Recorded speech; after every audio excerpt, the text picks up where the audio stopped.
History tells the story of the world and of our lives. Sometimes that history goes bump in the night.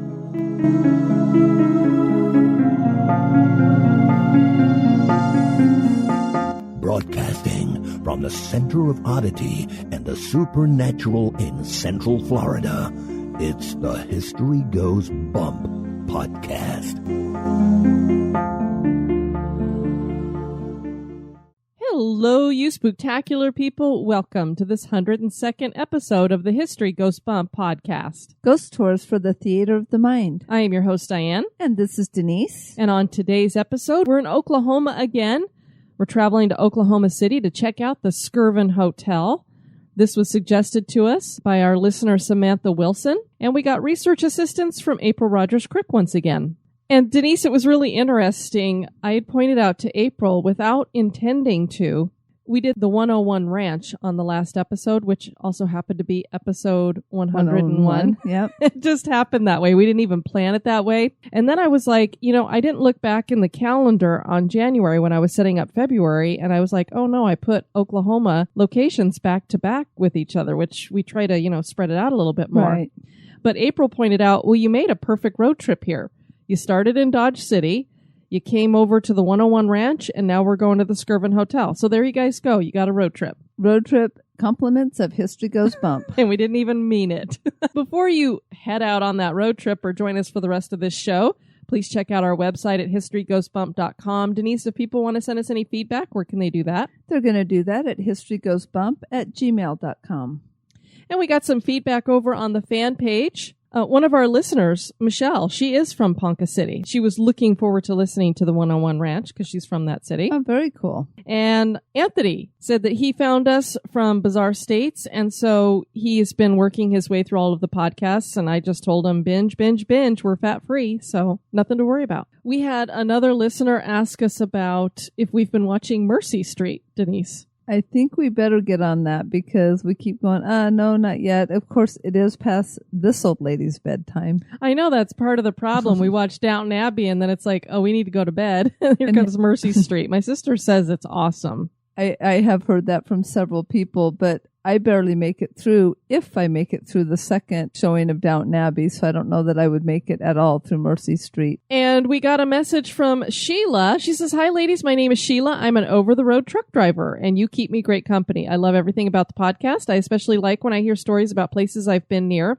I'm so curious about the lunatic asylum I see billboards for in Kentucky. And I'm also curious about apparitions people claim to see along highways at night. I primarily do drive at night, and unfortunately, I see the living doing more curious things than the dead. So she must have some good stories for us. I bet she does. She told us to keep up the good work, and she's been working her way through the archives, and then she let us know that the billboard that she's been seeing advertising a certain location is actually for the Trans-Allegheny Lunatic Asylum. Oh, wow. I was like, oh yeah, we've heard of that place. Now, we have had a couple people request it, and because it's been like done to death and so well known in the paranormal. Done to death, no pun intended. And so well known in the paranormal investigation community. I've kind of put it on the back burner so we could do a lot of places that people haven't heard of or that haven't been done. We will get to it one of these days. Sheila, I dare you guys to go check it out. Yeah, go check it out and report back. And then, Denise, I have another great podcast for people to check out. It's called Beyond Bourbon Street. I let everybody in the Spooktacular crew know about this last week, but I've really been enjoying it. It gets into the history of some of the things they do in New Orleans, like Mardi Gras and such, and also gives you a lot of insider tips if you're going to be doing any touring there so that you know the best times to come, where to eat. And one of the places that Mark, who hosts the show, suggested people go eat at is this place called the Gumbo Shop. Sold. I'm there. I knew you would gumbo. be. I knew you would be. And then he mentioned that it was housed in this building from 1790. And of course, I'm going, New Orleans, 1790? The place has got to be haunted. So I looked it up, and sure enough, the Gumbo Shop is haunted. Hey, we could call that meetup Ghost and Gumbo. That would be fabulous. And we could eat and be scared all at the same time. Absolutely. So I tweeted over to the Gumbo shop and I had asked them if it was haunted or if they noticed anything strange going on there. And they tweeted back at us, it does get awfully spooky in here, but as long as our gumbo stays delicious, no complaining. Hashtag ghost chef. So who was answering my question? Also want to give a shout out to Thomas Campbell. Thanks so much for tweeting at us over on Twitter. He found us from listening to Bizarre States as well and has been working through our back archives and says we've made a permanent place on his playlist. So we thank you greatly for that. I want to welcome to the Spooktacular crew Anthony. Hi, Anthony. Zachary. Hey, Zachary. And Christy. Hey, Christy. Spelled with a double E, I believe. It is, and a K. And a K. Which is very different. I have a sister named Christy, too. All right, Denise, are you ready to go check in to the Skirvin Hotel? As long as it's not like the Hotel California, let's go.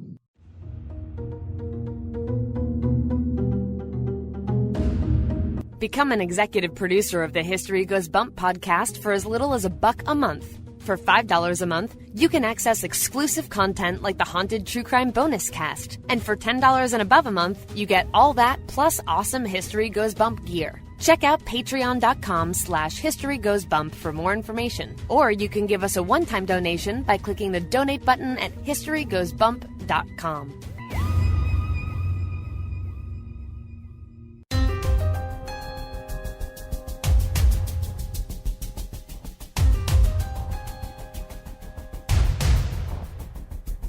History is full of oddities, curiosities, mysteries, and the truly bizarre. Welcome to this moment in Oddity.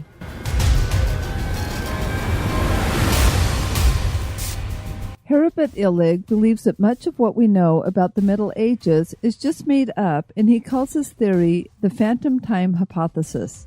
Illig is a German historical conspiracy theorist that believes the early Middle Ages, dating from 614 to 911, was fabricated through alterations, misrepresentations, and downright forgery, and that Charlemagne himself never existed.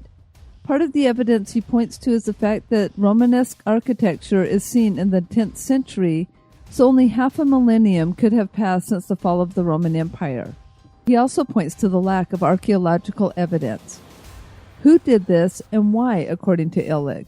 The Holy Roman Emperor Otto III, Pope Sylvester II, and the Byzantine Emperor Constantine VII instigated the alterations, and they did it so the Anno Domini dating system placed them at the special year of AD 1000.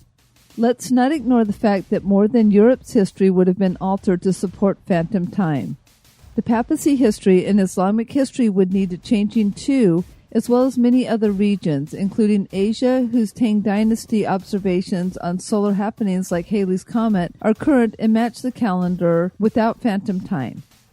Romanesque styling still makes its way into architecture to this day. So does the history we tell you on this podcast really exist? How about what Dan Carlin is talking about on Hardcore History?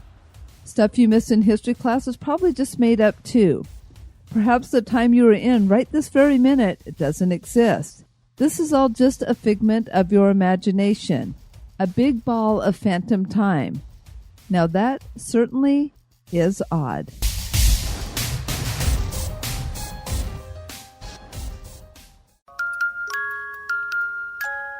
Are you afraid of the dark? That's just silly. What you should be afraid of is the thing that watches you sleep.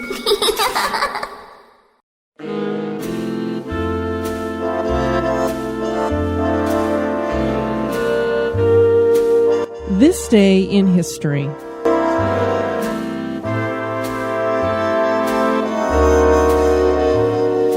On this day, February 3rd in 1867, Prince Mutsuhito becomes Emperor Meiji of Japan at the age of 14.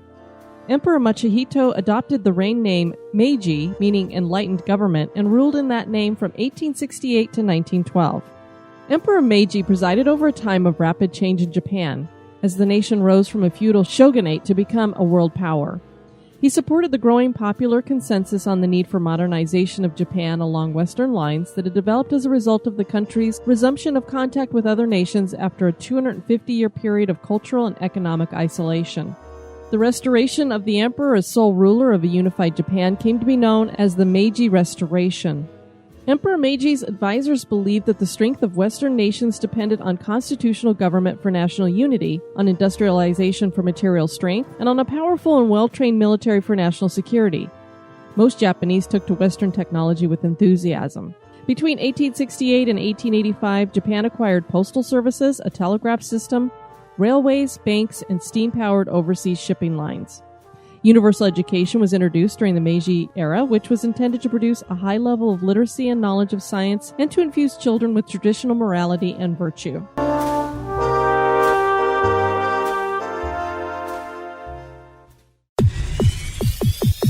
You're listening to History Goes Bump.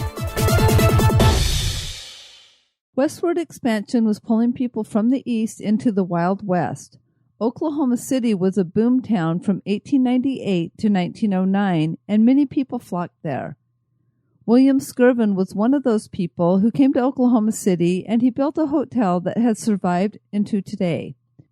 The Skirvin Hotel was meant to be the most grandiose and fancy hotel in the area, and it was, hosting some of the luminaries of the day. For a time it was abandoned, but today it is the property of Hilton and still hosting guests from around the world. But the Skirvin Hotel seems to be hosting more than just the living. This hotel is considered by some as the most haunted location in Oklahoma. Join us as we explore the history and hauntings of the Skirvin Hotel. The 1830s saw things changing drastically for the Native American people. President Andrew Jackson's first major piece of legislation was the Indian Removal Act of 1830. This allowed the government to evict the Native Americans east of the Mississippi River from the lands they were living upon. Most people are familiar with the Trail of Tears, and you do recall, Denise, we saw one of the markers for this. Chattanooga, Was that in Chattanooga? I think so. So we saw part of the Trail of Tears while we were there in Tennessee. This was the route that these evicted Native Americans followed into what was deemed Indian Territory in the West. 5 main tribes were affected, and these tribes were the Cherokee, Chickasaw, Choctaw, Muskogee, and the Seminole. They are referred to as the 5 civilized tribes. The reason for this name is that Native Americans had been encouraged to learn to read and speak English and convert to Christianity. And these 5 tribes adopted those customs, deeming them as civilized to the white Americans, Denise. That's not arrogant in the least. No. They weren't civilized unless they were speaking like everybody else. Hasn't changed a whole lot. That's true. The journey on the Trail of Tears was difficult and deadly. It ended in Oklahoma, which was known as Indian Territory. Listeners, you might recall that in the last show when we were referencing Oklahoma, several times we called it Indian Territory because at the time it wasn't known as Oklahoma. It was Indian Territory. The western part of Oklahoma was considered unassigned land, and so many pioneers decided to settle in that area, which included Oklahoma City. These pioneers were called boomers, and the government was not happy with them basically squatting on the land. So it held a series of land runs so these pioneers could claim land. A land run is when the government opens up previously restricted land to homesteading. The way the land is claimed is first come, first served, basically. The boomers were not necessarily wrong with what they were doing because the Homestead Act of 1862 stated that settlers could claim 160 acres of public land, and they considered western Oklahoma to be public land. After the land run was announced, some settlers tried to stake their claim to the land before it was legal, and this group was called the Sooners. A fun fact, the University of Oklahoma used boomers as its mascot before changing it to Sooners. And Denise, for all these years, I've heard the University of Oklahoma called the Oklahoma Sooners, and I had no idea what that meant. Did you? I did not. I did not know what a Sooner was, so I was like, I'm not sure what that mascot's supposed to be.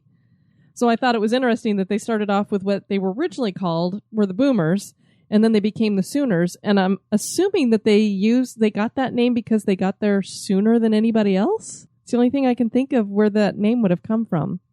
But what they would do is they would kind of sit there and wait until they knew that the land run was going to start. And then right before the land run would start, they'd jump out there. This is mine. It's mine. And the government said, no, we haven't opened it up yet. So they called these guys a bunch of Sooners. Oklahoma became a state in 1907, shortly after the land runs. and there were several major ones. I know of 2 at least. Guthrie was the territorial capital, but in 1910, Oklahoma City, which was incorporated in 1890, was declared the capital, and that was just because it had more population. So they're like, we really should make Oklahoma City the capital. It's got more people. I think at that time they had 60,000 as their population. Oklahoma City was oil rich, and this brought about the oil boom, which brought many people to the city. Many of these oil men would bring about other business and trade for the city. The Skirvin Hilton was originally named the Skirvin Hotel. This is the oldest hotel in Oklahoma City. The name Skirvin came from its founder, William Balser Skirvin, known as W.B., and it was Skirvin's desire to build a high-class hotel that would be considered the finest accommodations in the area. Skirvin was born on November 10, 1860, in Michigan near Sturgis. He grew up on the family farm there.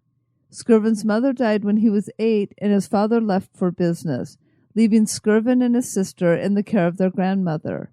He lived with her until he was 15, and then he set off on his own, finally ending up in Kansas selling farm machinery. Skirvin later got into real estate, and when the Oklahoma Territory opened up, he and a partner went in and bought property in Guthrie. He later moved his family, which included 2 daughters and a son, to Galveston, Texas. He survived the hurricane that all but wiped out Galveston in 1900. 6,000 people lost their lives in that storm, and one of those people was nearly Skirvin, who risked his life several times to save others. After losing his home in the storm, he got involved in the oil business. This made him a rich man. He relocated to a growing city in Oklahoma named Oklahoma City in 1906. He again pursued real estate and then set his focus on building a hotel. Before that happened, his wife passed away in 1908. He would never remarry, but rumors would arise later that he carried on a relationship with a maid at the hotel he would soon be building. The real truth is that he probably had a relationship with his bookkeeper, Mabel Luddy, but she outlived him. Construction began on the Skirvin Hotel in 1910 at the corner of First Street and Broadway in Oklahoma City. The architects were Solomon Layton, Hickson Forsythe, and Kaler Slater. 2 10-story towers were built with 225 rooms. In 1926, a 3rd tower was added that rose to 13 stories. In 1930, all 3 towers were raised to 14 stories to make them all level. The hotel had a total of 525 rooms after that expansion. The lobby's floor was originally laid with white tile, but in later years, carpet covered over the tiles. Denise, I was looking everywhere to find a description of what the hotel was built with and how it was designed, what was on the inside. I couldn't find anything about it had a ballroom or anything of that nature. And I was like, I can't believe that there's nothing out here that talks about what this hotel looks like. Well, I am searching, and I go back through the old newspapers that were for the Daily Oklahoman. Mm-hmm. And lo and behold, I find one that was dated for Sunday, October 1st, 1911, which was talking about the opening of this hotel. And for people who follow us on Instagram, I put it over there and showed everybody what it looked like. Now, the writing on it is, some of it was bigger letters, and then there were smaller letters. And the smaller letters, as I tried to bring it up to where you could even read it, I could not read it. I had my reading glasses on and a magnifying glass, and I could not read. So there's going to be parts of this that I'm going to say we can't read it, but I will share with you as much as I can. And I just thought this was fascinating to see how they were describing this hotel and advertising it to get people to come and stay there. The Skirvin Hotel, which has just opened its doors to the public at Oklahoma City, is the best hotel in the Southwest and the most modern in all hoteldom. A sterling hospitality that is unrivaled in its warmth and sincerity radiates everywhere from this splendidly equipped hotel. The Skirvin Hotel is complete in every detail and absolutely fireproof. That was a big deal back then, saying stuff was fireproof. The rates are as moderate as will be found anywhere. The Skirvin Hotel is 10 stories in height, of pleasing architecture, and contains 225 rooms, each with an individual private bath. That was another big deal back then. No kidding. The lobby of the Skirvin is of English Gothic and furnishes the motif for the decorations and furnishings throughout the interior of the hotel. A comfortable, home-like atmosphere prevails everywhere, which first impresses you with its kindly warmth the moment you enter the lobby. The hotel has 2 large entrances, one from Broadway and the other from First Street. Courteous employees are quick to anticipate your wants and to fill them promptly and quietly. Convention hall, banquet room, and the mezzanine floor are furnished, and I couldn't read this word, luxurious style. And then I couldn't read what kind of lighting system it had, but it must have been something kind of impressive because they were pointing out that it had the blank lighting system is used. The grill room in the basement and the cafe on the first floor are sumptuously furnished, and then I couldn't read the rest of whatever that said either. Afternoon tea will be served in the tea room, which adjoins mezzanine floor. The tea room has been daintily decorated by hand in delicate designs and will be the afternoon rendezvous for fashionable people from all over the state. So it almost sounds like it's a bar, but it's a tea room. Everybody come on down. It's like Cheers. It's tea for cheers or cheers for tea. Special care is provided for unaccompanied women and children. So if you are an unaccompanied woman, you really shouldn't be going for tea, but they've made special arrangements for you. Isn't it neat to see that's the time tea is back pretty like risque. You never know what's going to happen in that tea room. So it's provided for unaccompanied women and children, and a maid attends to their every want and comfort with constant attention. I want to stay at this place because it's like they anticipate what you want and they wait on you hand and foot. There is not a more modern kitchen anywhere than that which serves the excellent meals provided at the Skirvin. Everything is snowy white. Absolute cleanliness prevails to the last degree. All the tables, shelving, etc. are of white, and I couldn't read what kind of metal. Here, as in the cafe, is a superb ventilation system, and the cold storage is the latest design. A capable chef is in charge of a corps of seasoned experts who've reduced cooking to a known science. I want to eat there, too. I like that they say a capable chef. I mean, I'm sure they're using it that he's capable for the level to handle it all, but it just sounds funny. Exactly. Mr. Frederick W. Cherubel, general manager of the Skirvin Hotel, has a wide acquaintance with and knowledge of the needs of the traveling public of the Southwest, and in this hotel has met their every requirement. No better host nor hotel can be found anywhere. Wow. So they were very impressed with what they'd put on there. Absolutely. And when you see the outside of this hotel, it's a nice looking hotel. It's very beautiful. Peggy Woolwich, a desk clerk in the 1940s, said of her experience at the hotel, quote, "It was great working at the Skirvin. I was there when Bob Hope came. It was an elegant place, overstuffed chairs, guests sitting in the lobby reading the paper. I also danced for Catherine Duffy at WKY in the Skirvin Tower. A lot of people from New York would come in for showing of clothes, and I would model for them. The Skirvin was more elite than the other hotels. The Biltmore was good, but it just didn't compare to the Skirvin," end quote. Skirvin's daughter was Pearl Mesta. She was the American ambassador to Luxembourg. She was dubbed the hostess with the mostest because she hosted the best and most lavish parties in Washington, D.C. for dignitaries. An invitation to one of her parties meant that one had truly arrived and was now a part of the inner circle. Irving Berlin's musical, Call Me Madam, is about Pearl Mesta. Oh, wow. And her name was spelled like Pearl, P-E-A-R-L, and she changed it to P-E-R-L-E. I don't know if she thought that sounded more foreign or... Yeah, I don't know, because... At first I was like, how do I pronounce that? And then when I was looking at her biography, I went, oh, it must be pronounced Pearl because that's how she originally spelled it. On March 12, 1944, Skirvin was in a severe car accident and sustained several life-threatening injuries. He lingered until March 25th and then passed away from his injuries. His necrology was written by Fred P. Branson and ends with, quote, "It can justly be said that he was one of the outstanding stalwart citizens of Oklahoma, his adopted state, and his efforts produced marks of progress which are now and will continue to be for a long number of years not only useful institutions, but monuments to his efforts and name," end quote. So his children took over the hotel, but they really were not interested in being in the hotel business. So they sold it to a hotelier by the name of Dan James, and he bought it for $3 million. Wow, that doesn't seem like... that much for such a grand hotel. No, and when we go on to talk about the renovations, that money doesn't even come close to how much they spent renovating it. He held on to it for 20 years, and it was during his era that it really started to take off, having a lot of celebrities come in and visit. So he had it for 20 years. The next 23 years saw the hotel passing through many hands. I didn't want to list all of them, but there were different groups that owned it for a while. I know there was a group in Chicago called the Syndicate who had owned it for a while.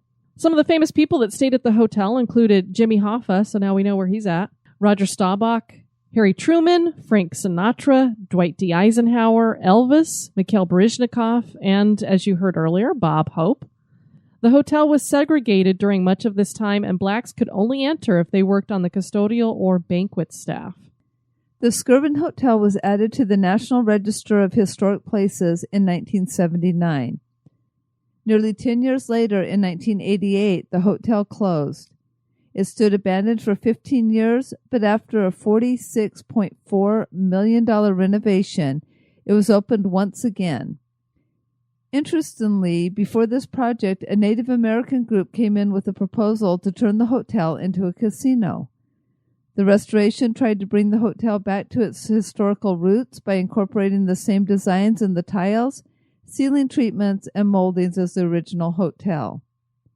Historically accurate windows were installed, and the exterior was finished as it had once been. Upgrades were made in meeting rooms to make them state-of-the-art. New elevators were installed, the lobby was updated, new restaurants were opened, and guest rooms were updated. Now, as I was looking through these stories in the Oklahoman, I came upon one that was more recent from April of 2015. And sadly, I found out from that article that the rules that accompanied tax credits that were used to pay for that restoration, because what had happened is Oklahoma City was like a lot of downtown areas. It had just gone dead. Nobody wanted to go to the downtown area. There was crime. They didn't want to stay in the hotels there. People had moved to the suburbs. So it just was really going through a bad period, which is why it sat there abandoned for so long. And they decided they wanted to revitalize the downtown area. So this is why they got all these tax credits and stuff going. And one of the rules that was in there is that they had to restore the hotel to its previous, what it had been before. Well, now those rules have expired. And the current owners that are there plan to tear out much of the historically restored items, which includes the tiles in the foyer. What happened is these tiles date back to the hotel's opening. Apparently what had happened is after a period of time, they'd laid carpet over it. So it probably protected the tiles for many of the years. And then when they took the carpet back, they're like, oh my gosh, we have the original tiles that were here. Well, they're very hard to maintain, and if they break, you can't get them anymore because, back in 1911, you're not going to be able to find something in 2016 that matches it. So I understand why they want to do something to make it easier to maintain, but I really hate to hear that they're going to do something like that because it just makes you wonder if they're going to start doing that with everything else in the hotel, and then pretty soon it's not really what it had been before. Exactly. So I'm hoping that this change is not related to money, that it really is an issue with the floor, and that they're not going to tear out everything else that had been used to refurbish it back to where it was before. It is thought that during the Prohibition years, high-class social escorts may have made their way into the Skirvin Hotel and made their way past the main desk to service gentlemen guests. Being that the hotel is so big, it would be hard to keep track of what was going on in all 225 guest rooms. It is thought that one of these young women may have been killed in one of the guest rooms. Guests of the hotel have said that they have heard the cries and screams of a woman. Strange noises and items being moved by an unseen presence have also been reported. Male guests have reported hearing a disembodied female voice proposition them. Sometimes when a male guest is showering, a naked female appears in the bathroom. One male guest reports waking up to an amorous female entity in his bed. Is this the ghost of one of those high-class call girls? So I don't know that these male guests are complaining about this particular ghost. Actually, one of the stories that I saw, a man basically described it as that he was sexually assaulted. So that's not funny, but yeah, very, very interesting. That just creeps me out because it reminds me of that scene in The Shining. Oh, yeah. You're right. And then it's that like woman getting out of the bathtub. And then she turns around and she's all Ooh. decayed and creepy. I think the first time I saw that, they showed it on TV, so they had to blur out the body. And so then it was even creepier because you're like, ugh, it's a blurred out body. It is also rumored that W.B. Skirvin himself had an affair with a young maid and a pregnancy resulted. To avoid a scandal and what would quite possibly be the ruin of his name, Skirvin is said to have held the maid captive on the top of the 14th floor during and after her pregnancy. The woman was in such distress that she would scream and bang on the door, but no one would help her. She eventually went mad and jumped out a window to her death with her baby in her arms. That's one version of the story. Another version leaves Skirvin completely out of the story, but reports the same story about the maid jumping from the ledge with her baby. Perhaps she was suffering from a combination of postpartum depression, abandonment by her lover, and a sense of hopelessness. And I would go with that story more than I would with Skirvin, just based on the kind of man that he seemed to be. I just don't see him doing something like that, knocking some maid up and then locking her up. And as I pointed out, the only rumor that was going around about him having a quote-unquote affair would be with his bookkeeper. And as we said earlier, she outlived him, so she obviously didn't throw herself off the building. The name of the maid is unknown, and so in the 1970s and 1980s, the staff took to calling the apparition Effie. Her apparition has been seen wandering up and down the hallways. She's also been seen standing near the window she jumped from. One witness said they saw Effie run to the window like she was going to go out and then faded away into nothing. It is also said that the cries of the baby can be heard and has been known to keep female guests awake.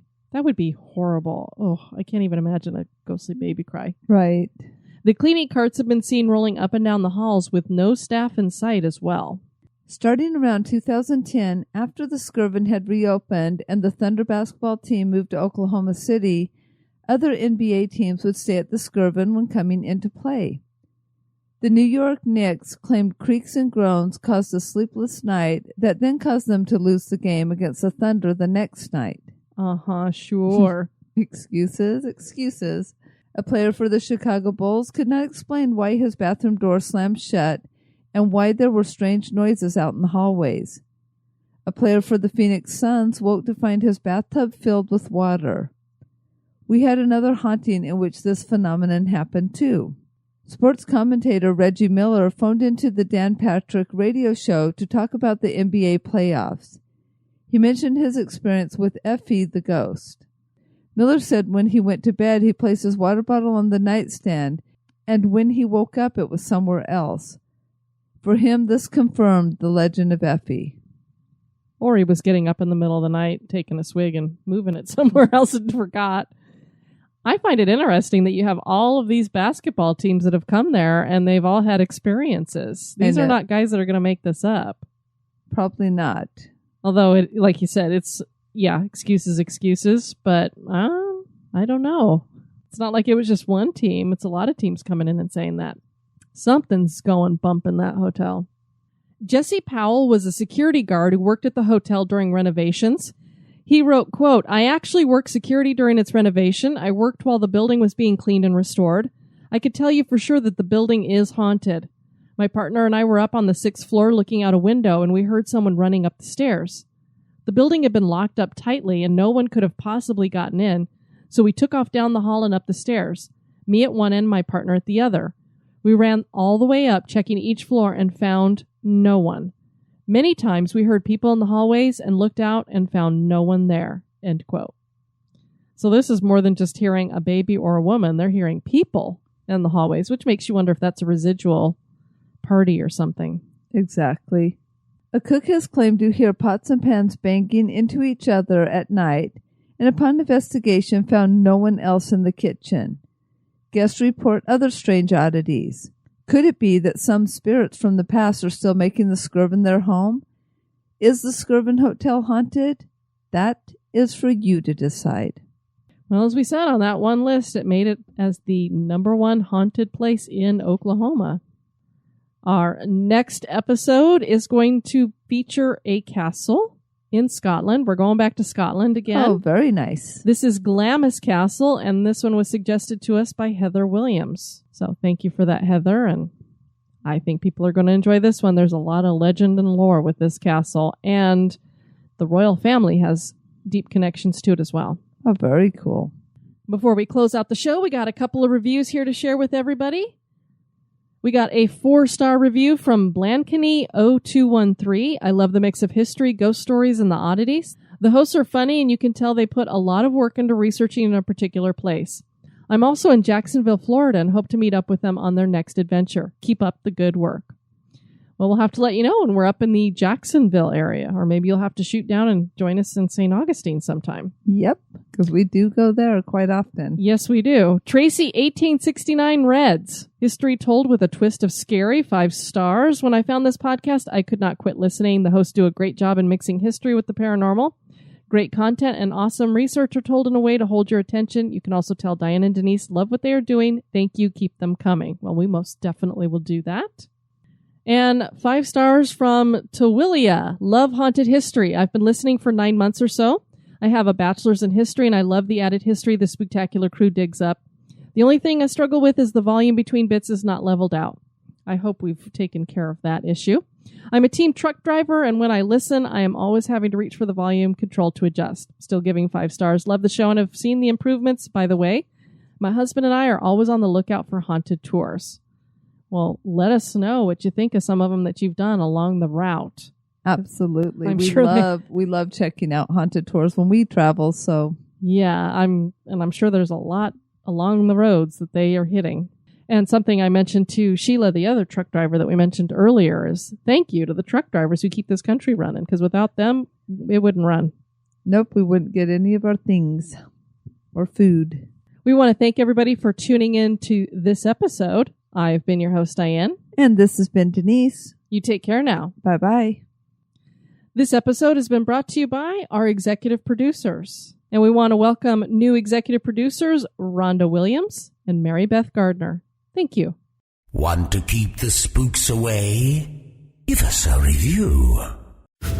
Societies rise and societies fall. When the time comes, one society steps forward to build a better future.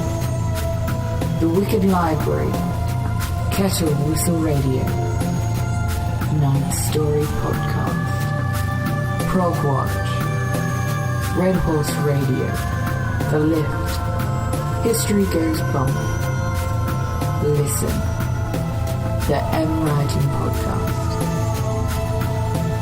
Society 13, Rebuilding Society, one podcast at a time.